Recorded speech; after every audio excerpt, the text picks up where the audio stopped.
तो और नीचे भी है मेरे लिए। पुतिन से मुलाकात से पहले ट्रंप का बड़ा बयान, रूस की अर्थव्यवस्था संकट में। ट्रंप ने कहा मैं युद्ध विराम देखना चाहता हूं। ट्रंप ने कहा, इतना ही नहीं, ट्रंप ने कहा कि वो पुतिन से मिलने के लिए रूस जा रहे हैं। इससे पहले ट्रंप पुतिन के बीच मुलाकात अलास्का में बताई गई थी। रूस ने भी समिट के लिए अलास्का को सही जगह बताया था। ऐसे में सवाल उठता है कि रूस जाने की बात ट्रंप की जुबान फिसलने की वजह से निकली या उन्होंने असल में पुतिन से मुलाकात की जगह को बदल दिया। और सिर्फ इतना नहीं, वो ये भी कह रहे हैं विद इन फ्यू मिनट्स। वो जिस तरीके से अपने होठों को गोल करके बोलते हैं, ट्रंप का बोलने का अंदाज भी एकदम जुदा है, आप देखिएगा। बाकी आप अमेरिका के लोगों को देख लीजिएगा, ट्रंप की ट्रेनिंग अलग हुई है। और ट्रंप इसमें जब बोलते हैं वो उसी अंदाज में within few minutes I will be able to tell you it is happening actually. Sir ये जो इनका ये 2 मिनट के अंदर ये जज कर लेंगे उस पुतिन को, जो दुनिया के समझ में अभी तक नहीं आया है। ये ऐसी नादानी बोलते क्यों हैं सर? देखिए, बात यह है कि जो पुतिन है उनकी शख्सियत इतनी ज़्यादा है कि उसके सामने डोनाल्ड ट्रंप ये सोचते हैं कि यदि हम डायरेक्टली कुछ उनके साथ कर जाएं, बोलने के लिए बड़पोले हैं, कुछ भी कह दें कि उनकी तो डेड इकॉनमी हो गई, भारत की डेड इकॉनमी हो गई, वो दोनों ही फेल्ड है। मगर जब एक्चुअली सामने है तो उनकी पतलून तो ढीली हो ही रही है। ये आप लेके चलिए। देखिए, आप कहाँ जा रहे हैं? अलास्का मालूम है वो रशिया की धरती थी। 1867 में $7.2 मिलियन में इनको बेच दिया था और पुतिन ने डिग्री भी कर दी है, मालूम है ना, उसको डिग्री साइन किया हुआ है। उनके लिए पैसा मुहैया कर रहे हैं, वो चाहते हैं कि ये मिल जाए। और क्यों मिला?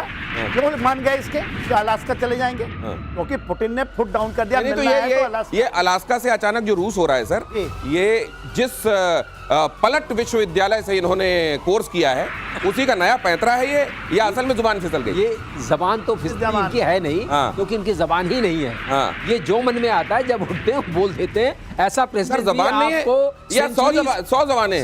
ऐसा भी प्रेसिडेंट आपको 100 सेंचुरीज में 200 सेंचुरी एक बार मिलेगा। ये भी अपने आप में अनूठे हैं। लेकिन अलास्का की चॉइस के ऊपर और भी कई तरह की संभावनाएं हैं, क्योंकि आईसीसी का एक चल रहा है ना कि जहां ट्रंप गुजरे, ये पुतिन गुजरे, अरेस्ट कीजिए, तो अलास्का 88 किलोमीटर है वहां की धरती से, और वहां लैंड करें तो कहीं और किसी के और जगह से पास ऑन नहीं करना है। तो एक ये भी वजह है। लेकिन ट्रंप जाने वाले थे, फिर उन्होंने कहा मैं क्यों जाऊं, वो आए, वो वाली बात है ना। ये मैं अब तो डाउन हो गया, तो कई लोग झुक गए, यूरोप झुक गया, जापान झुक गया, उधर साउथ कोरिया झुक गया, इंडिया पर दे दनादन टैरिफ लगाया, और ये मुनीर तो 2-4 बार जाकर पैर पे गिर चुका है। तो उनका माहौल अच्छा है, इस माहौल में उनको बुलाते हैं। ये लेकिन किसी ने कहा कि जैसे कही जाती थी ये बात कि भारत की स्वर कोकिला लता मंगेशकर के संदर्भ में कहा जाता था कि इनके गले पर रिसर्च होना चाहिए। ऐसा गला भगवान ने कब बनाया होगा? मुझे लगता है एक और रिसर्च होना चाहिए। लेकिन इस बार गले, जुबान और दिमाग, इसमें कनेक्शन है या नहीं कि कनेक्शन टूटा हुआ है, इसकी रिसर्च होनी चाहिए। अगली खबर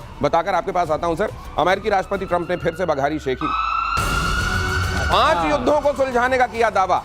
अजरबैजान आर्मेनिया जंग खत्म करने का दावा। पाकिस्तान भारत संघर्ष का फिर से किया जिक्र। और श्रीवास्तव सर कह रहे थे कि असल में 5 नहीं है 6 का दावा है। और जब दावा ही करना है क्या फर्क पड़ता है? तो फिर दावा फिर 6 क्यों 60 का कर देने में भी क्या दिक्कत है? जब लोग पूछेंगे कि जिनमें जंग नहीं है उनके संदर्भ में दावा आप क्यों कर रहे हैं, तो बोल वो उसमें आप कह सकते हैं कि उनमें जंग होगी और फिर मैं सीज फायर कराऊंगा। ये सर ये गिनती गिना के, ये बता कर दुनिया भर में जब ये दावा करते हैं मैंने ऐसा किया, हर जगह से आवाज आती है नहीं ऐसा तो नहीं हुआ। उसके बावजूद ये क्यों? देखिए, जो ट्रंप है, ट्रंप का एक ना कहते हैं डीलिंग है, एक तरह की डीलिंग है उनके लिए। और उनका कहीं पर युद्ध रोकना नहीं है। जितना चीज बटोर ले, चाहे रेयर अर्थ बटोर ले, ऐसा बटोर ले, $500 बिलियन कम नहीं होता है। कुछ घर के लिए भी ले ले, उन्होंने बटोर लिया है ऑलरेडी। घर के लिए अपने उन्होंने बांध के ले जाए। और वो ये चीज देख रहे हैं। दूसरा, वो जो कह रहे हैं ना इंडिया पाकिस्तान वाला, वहां पे बलूचिस्तान से भी वो कहते हैं $1000 बिलियन है।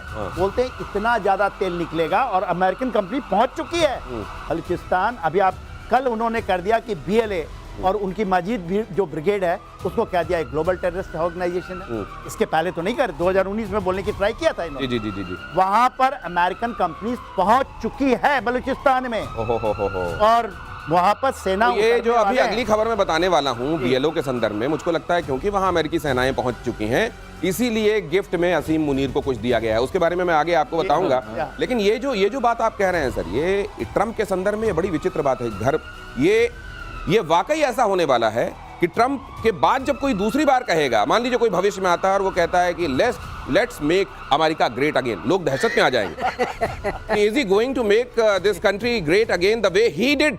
ये रूस दिनेश एक बात कह दूं, हाँ।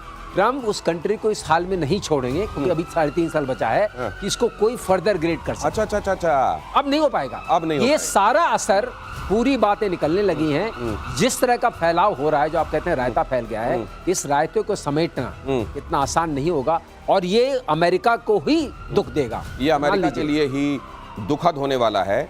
इतने सारे गड्ढे खोद रहे हैं कि उसी में इनका बड़ा सा गड्ढा इनको बहुत देर बाद नजर आएगा और रूसी तेल खरीदने वालों को कुचल डालेंगे। अमेरिकी सीनेटर लिंडसे ग्राहम ने जहर उगला। ट्रंप की किताब में नंबर बढ़ाने के लिए देखिए क्या क्या किया जा रहा है। ट्रंप के करीबी ग्राहम ने 500% तक टैरिफ की मांग की। तेल खरीद कर पुतिन को आर्थिक मदद करने वाले खमियाजा भुगत रहे। एक दिन पहले ही राष्ट्रपति ट्रंप के साथ गोल्फ खेला और ग्राहम ने ये बयान उसके बाद। अच्छा सर, लेकिन एक चीज और है, नहीं सर, इनके नंबर कटने चाहिए ट्रंप की किताब में। क्यों कटने चाहिए सर? सीधे 500% लगाना चाहिए। अच्छा, अभी ट्रंप सोच रहा होगा कि काम करता हूं, अभी 100 लगाता हूं, फिर 150 लगाऊंगा। वो इतना लंबा फिगर पहले बोल दो कि अगर 200 भी लगे तो कहे छोटा हुआ है यार, इस बार ये नुकसान कर दिया। मजा नहीं आया, नुकसान। बताइए आप इनकी घड़ी देखिए कैसी है। इन्होंने जब पहली बार बोला था कि पाकिस्तान और इंडिया में 1000 साल से युद्ध चल रहा है, तो बताइए। हाँ, इनकी गणित कितनी अच्छी है वो आप समझ लीजिए। और क्या इनको हिस्ट्री का नॉलेज है वो भी आप समझ लीजिए। 1947 1000 साल पहले आया था। एक साल से कह चुके हैं। ये ट्रंप का बयान है, ये मैं नहीं कह रहा हूँ। अतिशोक्ति भी नहीं है इसमें। तो उसी तरीके से इधर पूछ लेते हैं हम लोग कि भैया कौन सा फूक के बोलते हो, इनसे ही पूछना चाहिए क्या? जहां इन्होंने गोल्फ का ऐसा उठाया, बोले 500 ठीक लग रहा है, 500 लगा देते हैं। तो ये वाली जो चाल चल रही है ना, इससे इन्होंने एक तरीके से इतनी अनसर्टेनिटी ला दी है। On a serious note, in the world has refused to accept anybody as a friend. Number 1 ये बाबा भारती के घोड़े वाला हो गया सर। और दूसरी बात, हम लोग ये भी समझ गए हैं कि जो मोदी चिल्लाते रहे आत्मनिर्भर आत्मनिर्भर, अब देश भी समझ गया है उसका आत्मनिर्भरता कि किसी पर अगर निर्भर रहोगे तो वो तुम्हारा रिमोट बन जाएगा। एक तरीके से तुम्हारी एक डोरी पकड़ा दोगे इसके हाथ में और अपने कदमों में खड़े हो तो उस दिन से मुक्ति मिल जाएगी। और दिनेश, बहुत समय लगता है किसी चीज को बनाने में, लेकिन इंटेंट को, ऐसा आदमी आ जाए तो इंटेंट को चेंज होने में कोई समय नहीं लगता। बाबा भारती ने कहा था कि मेरा घोड़ा ले जा रहे हो, कोई बात नहीं, लेकिन किसी को बताना मत, वरना लोगों का एतबार उठ जाएगा। याद होगी आपको ये कहानी। ट्रंप वो कर रहे हैं कि लोगों का एतबार खत्म हो जाएगा, ट्रस्ट की ऐसी डेफिसिट बनेगी कि उसको भरने में न जाने कितना वक्त लग जाएगा। और चीन पर एक्शन लेने में ट्रंप के हाथ पांव फूल रहे हैं। अगली खबर देखिए। टैरिफ पर ट्रंप ने चीन को दी बड़ी राहत। टैरिफ के निलंबन को 90 दिनों के लिए बढ़ाया। ट्रंप ने खुद social media platform truth social, ये असल में अब इन्होंने ट्रुथ सोशल अपना एक भोंपू बनाया है। उस भोंपू में कुछ दिनों में thank you for your attention करके ये अपना बात कह देते हैं, टू दिस मैटर भी जोड़ते हैं उसमें। और इसमें उन्होंने ये बात कही है, चीन पर एक्शन लेने में घबरा रहे हैं। ट्रंप पर चीन को बड़ी राहत दे दी है। टैरिफ के निलंबन को 90 दिनों के लिए बढ़ाया है। ट्रंप ने social media platform truth social पर दी जानकारी। मैं कहते हैं कि सर जुबान की कीमत होनी चाहिए। एक इसी चीज की कीमत इनके पास नहीं है, बाकी सब डील बहुत अच्छा करना जानते हैं, लेकिन जुबान वाली भी कोई बात होती है इनकी निगाह में, उसकी कोई डील नहीं। आपने सुना ना, आप ही बताते हैं टाको टाको क्या है। हाँ, ये टाको टाको क्या है? हाँ, टाको टाको क्या है? Chicken out, chicken out. China ने जैसे बोला रेयर अर्थ में रोक दो। सर देखिए, फरवरी में 10% था, अचानक टैरिफ टैरिफ टैरिफ। इस बार तो टैरिफ का ऐसा कोड़ा पड़ेगा चीन के ऊपर कि उसकी आंखें निकल जाएंगी, चीख निकल जाएगी। अप्रैल में 245 ले इतना सारा। उसके बाद अरे अप्रैल के बाद फिर ये जारी रखते ना आप, तुरंत ही मई में 51% और अभी जुलाई में 54%। कोई नहीं मालूम कि आगे क्या होने वाला है। और फिलहाल वो ये कह रहे हैं कि अभी तो मैं ऐसा नहीं करने वाला। मतलब हर समय इनके हाथ में एक कोड़ा और एक इनके पास अगर वो गाजर मान लीजिए तो है, और ये समझते हैं कि उससे ये पूरी दुनिया को, चीन को क्या फर्क पड़ेगा सर? चीन को कोई फर्क नहीं पड़ता। चीन के पास अभी इतनी ताकत है इनको कंट्रोल करने की। आप बताएं, चीन ने एक काम और किया है। चीन को एनवीडिया से, चीन को चिप चाहिए था अपने एआई रिसर्च के लिए। एनवीडिया और एएमडी 2 बड़ी चिप मैन्युफैक्चरिंग कंपनीज हैं। इन्होंने क्या किया कि अगर तुम मुझे 15% अमेरिकन ट्रेजरी में दो तो तुम कुछ भी बेच सकते हो। तो इसका मतलब नेशनल सिक्योरिटी ट्रंप के हिसाब से एक उसका रेवेन्यू मॉडल है। 15% आप दे दीजिए, कोई भी टेक्नोलॉजी ले लीजिए। ये तो मैंने बड़ी गजब बात देखी। From any perspective this is a sell out of America. क्या नेशनल सिक्योरिटी अपनी देख रहे हैं तो दूसरों क्या समझेंगे? 15% अमेरिका मान को गए, सेल में लगा दिया है क्या सर? सेल लगा दिया 15% पे एनवीडिया और AMD मोस्ट मॉडर्न चिप्स जिसको बैन किया आता है सिक्योरिटी रीजन से, top of the chips are giving to China. ये हो रहा है, ये आप समझ लीजिए, ये कौन सी बात हो रही है समझ में नहीं आ रहा है। इनकी वजह से आप जानते हैं चिप का ही मामला है, चिप की वजह से ही ताइवान को सुरक्षा एक तरीके से चाइना से मिली हुई है। ये चिप कितनी महत्वपूर्ण है ये बता रहे हैं आपको एक्सपर्ट्स, और चिप को लेकर अमेरिका ने कहा कोई बात नहीं, 15% ग्रेटेस्ट डील मेकर्स, कोई बात नहीं, पैसे दो ले लो, यहाँ तो हर चीज बिकाऊ है, यहाँ तो जुबान पर भी एक कीमत लिख रखी है, उसके हिसाब से खरीद लो। सर ये इसका असर क्या होगा, चाइना किस तरीके से देखेगा? चाइना इसको अपना फ्रेंड मानेगा, फो मानेगा, या क्या मानेगा?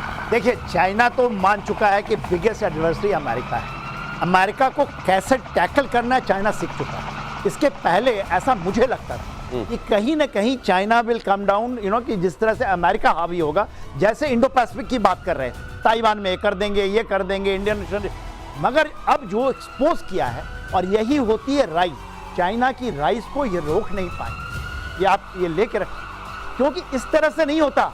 आप कभी कहिए 20%, 50% के ऊपर टैरिफ यदि लगता है उसका, आप 5000 कह दीजिए, उसका कोई वैल्यू नहीं। दिनेश, ये वो है 90, 100, 200, मुझे ये लग रहा है सर, कोई वैल्यू नहीं। जनरल एक आपकी याद लेके एक बात और बताएं आपको, अभी हाल में ही जैसे वहां कांग्रेसमैन पूछते हैं सवाल, तो सेक्रेटरी ट्रेजरी से सवाल पूछा गया, ये टैरिफ जो हम लगा रहे हैं, who will pay for it? कौन देगा इसका पैसा? पैसा कौन? तो he is telling it's very complicated. It's a clip of 2 to 3 minutes. 2 to 3 minutes में he's not saying. He say मेरा टाइम जो सवाल पूछने का है वो खत्म नहीं किया जाए क्योंकि ये जवाब नहीं दे रहे हैं. He says the tariff will be paid by the consumers and consumers are Americans. हाँ, ये सबसे बड़ी बात। वहाँ सवाल पूछा जा रहा है, जो आप पूछ रहे थे ना, जा रहा है भाई साहब, आप टैरिफ किस चीज पे लगा रहे हो? बाहर के देशों से जो आपके घर में सामान आ रहा है उस पर ही टैरिफ लगा रहे हो आप।